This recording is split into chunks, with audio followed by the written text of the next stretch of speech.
नमस्कार दोस्तों, आज अपन इंग्लिश के सेक्शन में एक बहुत ही इम्पोर्टेंट टॉपिक पढ़ने वाले हैं।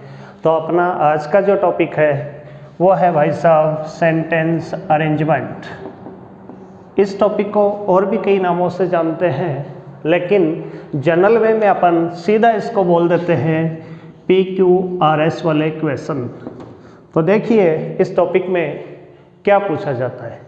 तो मैंने अभी बताया बहुत ही इम्पोर्टेंट टॉपिक है। जी हाँ, इम्पोर्टेंट टॉपिक है, क्योंकि ये topic CDS, FCAT, bank, SSC, NDA, navy, air force, army और स्टेट लेवल की बहुत सारी एग्जाम्स को कवर करने वाला टॉपिक है। तो इस टॉपिक में कैसे क्वेश्चन पूछा जाता है और किस प्रकार से इनको सोल्व करना है, सीधी सी बात है। तो इसमें क्वेश्चन पूछने का जो लगभग परीक्षाओं का सिस्टम है वो ये है कि नंबर 1 एक सेंटेंस दे दिया जाता है, उसके आगे PQRS 6 ऐसे सेंटेंस दिए होते हैं और एक के बाद कौन सा सेंटेंस सही तरीके से अरेंज होगा। P होगा, Q वाला होगा, R वाला होगा, S वाला होगा। तो बात आती है कि इनको सोल्व करें कैसे अपन। तो इनको सोल्व करते हैं अपन, सीधे जाते हैं भाई साहब ऑप्शंस पे। ऑप्शन में जैसे दे दिया आपको PQRS या फिर QRSP या फिर आपको दे दिया RSQP या आपको दे दिया SRQP। तो एक नंबर के बाद अपन इनको रखेंगे तो लगभग 2 सेंटेंस ऐसे होंगे जिनका कोई भी लिंक नहीं होगा और 2 बिल्कुल इतने नज़दीक होंगे कि दोनों अपने को सही लगेंगे। जैसे इसको ही देख ले अपन, RSQP SRQP, यानी R और S को देखना है बस। तो डिसाइड करना बड़ा मुश्किल हो जाता है कि कौन सा सेट होगा। तो इसको डिसाइड करने के लिए अपने को कुछ टिप्स सीखने होंगे। तो मैं आपको बताने जा रहा हूँ कि जैसे मैंने यहाँ बोला सेंटेंस अरेंजमेंट, तो कोई भी सेंटेंस जो होता है उसकी बात कर लेते हैं अपन कि उसमें सब्जेक्ट दिया होता है या फिर वर्ब या फिर ऑब्जेक्ट और या फिर कंप्लीमेंट होता है। अब बात करें कि सेंटेंस का जो सब्जेक्ट होता है, इसकी सब्जेक्ट कैसा वर्ड होगा। तो सब्जेक्ट वर्ड जो होगा या तो नाउन होगा या फिर प्रोनाउन होगा, नंबर 1 बात। फिर सब्जेक्ट कौन होता है, काम को करने वाला, तो डूअर ऑफ एन एक्शन। क्या ये बात कंप्लीट हो गई? ना जी ना, बिल्कुल भी नहीं हुई। अब बात है, जैसे मैंने एक सेंटेंस लिख दिया, ही इज ए बॉय। क्या इसमें ही काम को करने वाला है? ना जी ना। तो अब सीधी सी डेफिनेशन यहाँ बनती है कि जिसके बारे में अपन बात कर रहे हैं, अबाउट होम या अबाउट विच वी टॉक या वी टॉक अबाउट, जिसके बारे में अपन बात कर रहे होते हैं वो भी क्या है, सेंटेंस का सब्जेक्ट है और एक्शन को करने वाला भी सेंटेंस का सब्जेक्ट है। अब बात आती है कि पहले नंबर पे जो वर्ड होता है सेंटेंस में वो सब्जेक्ट ही होता है। ना जी ना, ये भी कोई फैक्ट नहीं है। जैसे मैंने एक सेंटेंस लिख दिया, Ravan was killed by Ram. तो बताना जरा इसमें सब्जेक्ट कौन है। तो सीधी सी बात है, एक्शन किसके द्वारा हुई है, वही वर्ड क्या है, सब्जेक्ट है। तो यहाँ एक्शन किसके द्वारा हुई है, राम के द्वारा हुई है। तो सब्जेक्ट भी कौन बनेगा, राम बनेगा। फिर बात आती है वर्ब में, हेल्पिंग वर्ब, मेन वर्ब, इनकी ये भी सीखना बहुत ज़रूरी है। जैसे बी के साथ ING आता है, हैज हैव हैड के साथ थर्ड फॉर्म, मॉडल वर्ब के साथ में फर्स्ट फॉर्म, तो ये जानना अपने को ज़रूरी है। फिर बात आती है ऑब्जेक्ट की। तो ऑब्जेक्ट कौन होता है, तो ऑब्जेक्ट कौन होता है, वर्ब का जो रिसीवर होता है उसको क्या कहेंगे, अपन ऑब्जेक्ट कहेंगे। अब बात आती है कि सेंटेंस में ऑब्जेक्ट कितने होते हैं, 1, 2 या ज़्यादा, या लिविंग या नॉन लिविंग या नाउन या प्रोनाउन, कई प्रकार के क्वेश्चन यहाँ क्रिएट होते दिख रहे हैं। तो बात करें अपन, मोस्टली क्या होता है कि जो वर्ब के रिसीवर हैं वो 2 हैं, उनमें एक लिविंग है या एक नॉन लिविंग है या दोनों लिविंग है। तो किस प्रकार से क्या नेम दिया जाता है और कौन पहले आता है कौन बाद में आता है। तो बात करें अपन, जैसे मैंने एक सेंटेंस लिखा, आई टीच यू इंग्लिश। अब इसमें डबल ऑब्जेक्ट है यू और इंग्लिश। अब मैंने कहा व्हाट डू आई टीच, तो आंसर बनेगा इंग्लिश। और स्टार्टिंग कहाँ से की, वर्ड से की। दूसरा मैंने कहा टू हुम, तो आंसर आएगा यू। अब यहाँ दो बातें हो गई, एक तो आंसर मिला अपने को वर्ड से, एक आंसर मिला अपने को हुम से। अब वर्ड का जो आंसर है उसको अपन कहेंगे डायरेक्ट ऑब्जेक्ट, और हुम का जो आंसर है उसको अपन कहेंगे इनडायरेक्ट ऑब्जेक्ट। अब बात आती है कि इनडायरेक्ट ऑब्जेक्ट हमेशा पहले रखा जाता है और डायरेक्ट हमेशा बाद में रखा जाता है। तो एक पॉइंट यही बन गया अपना कि कौन पहले और कौन बाद में। दूसरी बात आती है कि अपन इन क्वेश्चंस को सोल्व कर रहे हैं, ठीक है, तो इनको सोल्व करने के लिए जो रूल्स अपन काम में ले रहे हैं उनके लिए मैं एक शानदार ट्रिक बता रहा हूँ आपको। बहुत ही गजब का एक वर्ड लिया मैंने, और वो वर्ड है भाई साहब अफसाना। नाम तो सुना ही होगा, अफसाना प्लस ECC। देखिए, इससे अपन सीखने वाले हैं, किस प्रकार से सीखेंगे जनरली आपको मैं बताता ही रहता हूँ। मेरा कोई भी टॉपिक है उसमें मैं मेरी खुद की ट्रिक काम में लेता हूँ, बस ज़रूरी है सीखना।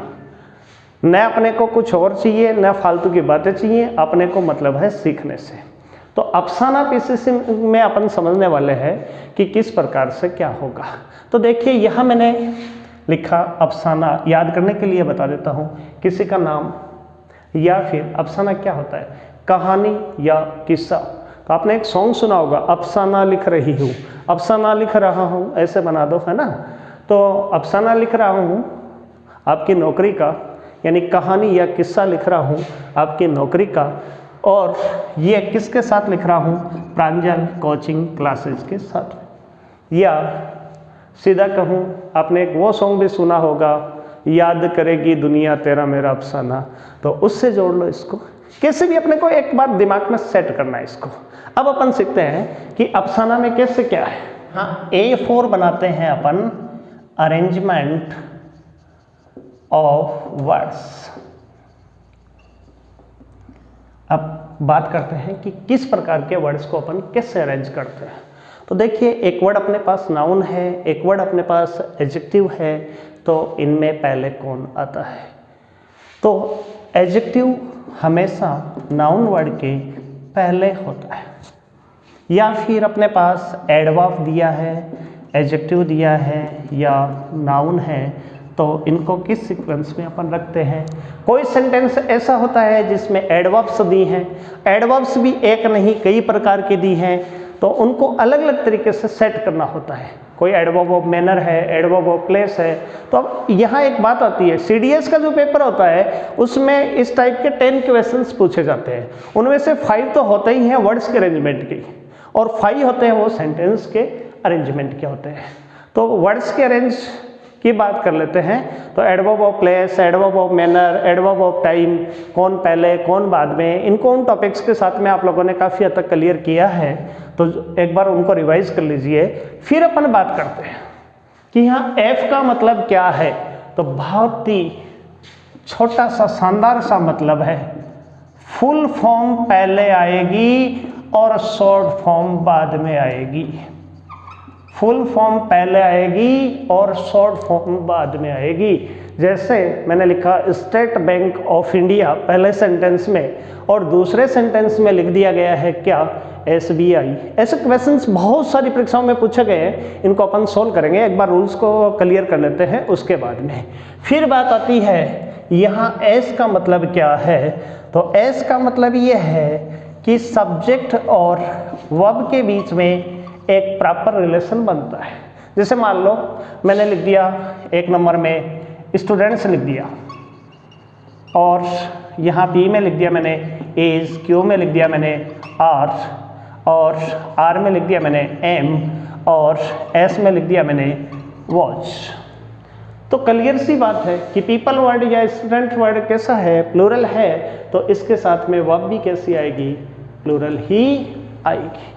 फिर बात आती है यहाँ एस के बाद में क्या दिया है, ए दिया है, तो आर्टिकल ए या एन किसी नाउन के साथ में लगे हैं तो पहले, और आर्टिकल द उसी नाउन के साथ में लगा है तो बाद में, यानी इंडेफिनिट आर्टिकल का प्रयोग पहले और डेफिनिट आर्टिकल का प्रयोग बाद में होता है। ठीक है, फिर बात करें अपन एन। एन का मतलब यहाँ है भाई साहब, नाउन तो पहले आएगी और प्रनाउन बाद में आएगा।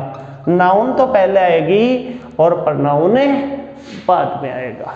अब बात करें अपन, जैसे मैंने नाउन में रख दिया पूजा, और आर में रख दिया मैंने सी, इस प्रकार से, तो बात सीधी सी है, पहले नाउन और बाद में प्रनाउन। वैसे पूजा पहले। ठीक है, आगे अपन बात कर लेते हैं कि कई बार क्या होता है, कुछ नाउन हैं उनके लिए दिस, दैट, दीज, दोज, इन प्रोनाउंस का या डेमोन्स्ट्रेटिव प्रोनाउन का प्रयोग कर लेते हैं। तो सीधी सी बात है, जो नाउन पहले आई है तो वो पहले ही है, और ये वर्ड्स उस नाउन के लिए यूज हुए हैं तो ये हमेशा बाद में होंगे। फिर बात आती है यहाँ पे, फिर ए आ गया, ये एक ट्रिक को मैनेज करने के लिए ही मैंने दिया था। फिर आगे लिखा है पी फॉर प्रांजल। अच्छा, तो यहाँ पी से अपन क्या बनाएंगे, पी से यहाँ पे अपन बनाएंगे प्रेपोजिशन के साथ। बहुत बार ऐसे क्वेश्चन दिए हैं, सेंटेंस के एंड में क्या रख दी जाती है, प्रेपोजिशन रख दी जाती है। अब प्रेपोजिशन किस प्रकार के वर्ड्स को कनेक्ट करेगा, तो देखिए वैसे मैं सीधा बताता हूँ। प्रेपोजिशन यहाँ बात करें, P for pronoun, N for noun, यानी प्रेपोजिशन के साथ जो वर्ड होगा या तो प्रनाउन होगा या नाउन होगा। लेकिन कई बार ऐसा होता है कि कुछ वाप्स रख दी जाती हैं या अपन उनको सेट नहीं कर पाते हैं, तो सीधा ध्यान में रखिए, कोई भी प्रेपोजिशन है, अलग अलग टाइप के सेंटेंस अपने पास, उसके जस्ट बाद में कभी भी फर्स्ट फॉर्म या सेकंड फॉर्म या थर्ड फॉर्म नहीं हो सकती है। फिर बात करें, हो सकती है आईएनजी फॉर्म। फिर बात करें अपन कि प्रेपोजिशन के बाद प्रनाउन आता है तो हमेशा कौन से केस में आता है, सब्जेक्टिव केस में बिल्कुल नहीं आएगा। तो कौन से केस में आएगा, हमेशा आएगा ऑब्जेक्टिव केस में आएगा। ये बात हो गई किसकी, अपने प्रेपोजिशन की।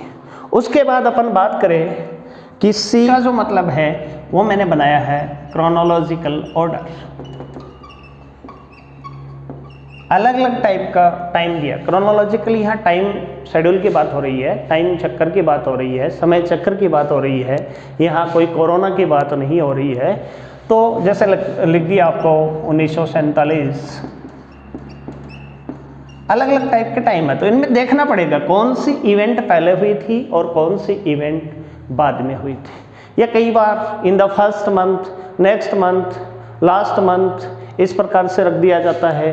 तो इनको देखना पड़ेगा कि पहले जो इवेंट हुई है वो पहले और बाद में जो हुई है वो बाद में। और लास्ट का अपना जो सी है उसको मैंने रखा है कंजंक्शन का प्रयोग करके किस प्रकार से अपन सेंटेंस को अरेंज करते हैं।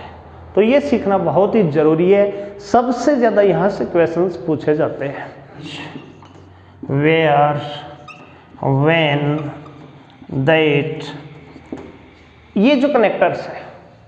अब सीधी सी बात है, हु, होम, हुज, ये किसको कनेक्ट करेंगे, किसी पर्सन को कनेक्ट करेंगे। विच किसको कनेक्ट करेगा, किसी एनिमल या थिंग को कनेक्ट करेगा। वेयर किसको करेगा, किसी प्लेस को। व्हेन किसको करेगा, किसी टाइम वर्ड को। और दैट सबके साथ में काम में लिया जाता है या सबके लिए काम में लिया जाता है।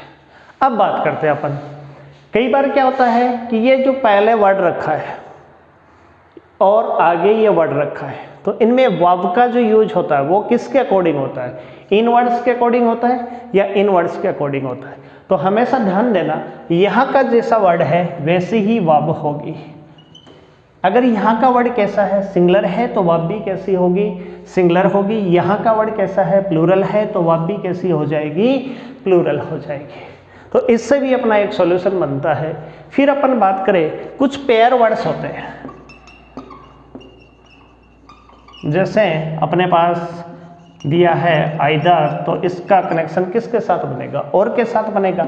फर्स्ट का किसके साथ बनेगा? देन के साथ बनेगा। और नाइदर का किसके साथ बनेगा? नॉर के साथ बनेगा। बोथ का किसके साथ बनेगा? एंड के साथ बनेगा। नॉट ओनली का किसके साथ बनेगा? बट ऑल्सो के साथ बनेगा। इस प्रकार से ये पेयर वर्ड्स होते हैं। तो ये वाले पहले आएंगे और बाद वाले बाद में आएंगे। ये भी कई बार इस बेस्ड भी बहुत सारे क्वेश्चंस पूछे गए हैं। फिर बात करते हैं अपन इसके अलावा दो सामान्य सी बातों को आपस में कनेक्ट करने के लिए कुछ कनेक्टर्स का प्रयोग किया जाता है, कुछ में कॉन्ट्रास्ट बताया जाता है, कुछ में रिजल्ट बताया जाता है। तो उनकी बात अपन और कर लेते हैं। तो देखिए अपन जो सामान्य से वर्ड्स हैं उनको देखते हैं। हाँ, तो देखिए अपन बात कर रहे थे कि और भी कई प्रकार के कंजंक्शंस काम में लेते हैं। तो जो सामान्य सी बातों को आपस में जोड़ते हैं वो again, and, also, another, as well as, यानी इनके पहले कोई ना कोई सेंटेंस होगा और ये उसके बाद में आएंगे। ऐसे ही कॉन्ट्रास्ट सर्व करने वाले हैं तो इनके पहले भी कोई ना कोई पॉइंट दिया होगा और उस पॉइंट पे क्या हो रहा है, विरोध हो रहा है। तो ये बात कहाँ होगी? आगे होगी, या इनका प्रयोग बाद में होगा। ऐसे ही कोई भी बात होती है उसका रिजल्ट कहाँ पे आता है? बाद में आता है या पहले आता है? तो रिजल्ट हमेशा बाद में आता है। तो ये जो कनेक्टर्स हैं इनके पहले कोई ना कोई, चाहे वो कॉन्ट्रास्ट है, चाहे वो कोई पॉइंट है, उसका रिजल्ट आगे आना है, या इनके पहले कोई और टाइप की बात हो रही है वो। तो ये बात सीधी सी है कि ये सेंटेंस से कनेक्ट होने वाले हैं या कनेक्टर के रूप में काम में लिए जा रहे हैं, तो इनके पहले कोई ना कोई पॉइंट होगा। अब बात करें अपन लास्ट में, तो चलते चलते मैं आपको कुछ इंपॉर्टेंट वर्ड्स बता रहा हूँ, तो आप इनको सीख लीजिए। जैसे मैंने कहा शेड्यूल, स्पेलिंग देखिए शेड्यूल की क्या होगी? SCHEDULE। एक अपन वर्ड बोलते हैं ट्रू से वर्ड बनता है ट्रूली, तो स्पेलिंग क्या होगी? TRULY, TRULY, न कि ELY। फिर जैसे अपन बोलते हैं क्लियर, क्लियरली, क्लियरिटी, ऐसे नाजीना, वर्ड क्या बनेगा? क्लैरिटी, वर्ड क्या बनेगा? क्लैरिटी। नेक्स्ट वर्ड क्या बनेगा? नेक्स्ट वर्ड है अपना वैक्यूम, VACUUM। अगला वर्ड है अपना लिक्विफाई। ध्यान देना, यहाँ लगभग बच्चे कंफ्यूज हो जाते हैं, E की जगह जब I रखा जाता है